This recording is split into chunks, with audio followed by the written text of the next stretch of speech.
So, why are new cars going to be terrible for the next few years?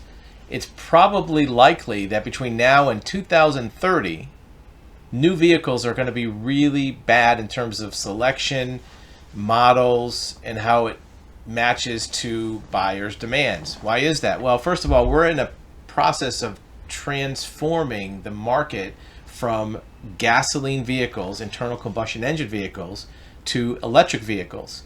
And during that process, there's not going to be a lot of new innovation, new technology in gasoline vehicles. In fact, we reported on this a couple years ago that Chrysler in 2018 fired all of their gasoline vehicle engineers, meaning they stopped doing any new technology research and development on gasoline vehicles.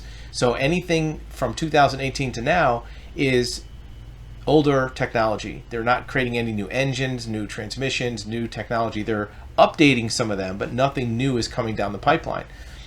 So most manufacturers have some similar pipeline transformation from gas to EVs.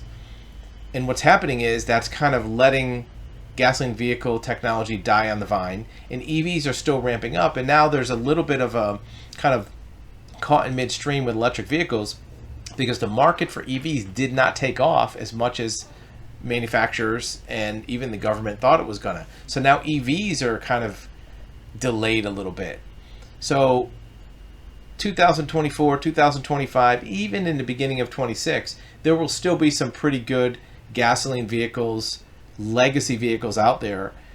Electric vehicles will maybe start to modernize a little bit, but the worst years are going to be 26, 27, 28, even into 29.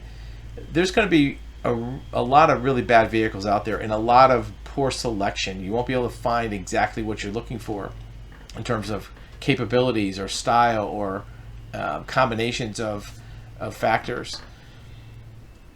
If that is true and it turns out to be the case, what do you do in the meantime?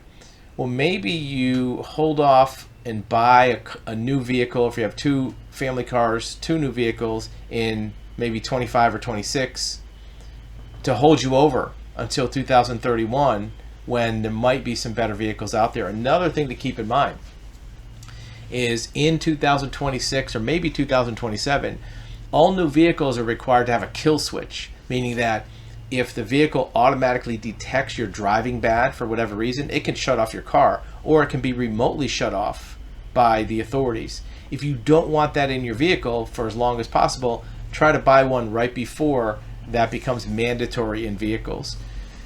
The sweet spot for buying a car might be in the next couple years, and then after that there might be some terrible cars for the rest of the decade, and then maybe the market and the development of new vehicles will become better in the early 2030s. It remains to be seen. That's a long ways away.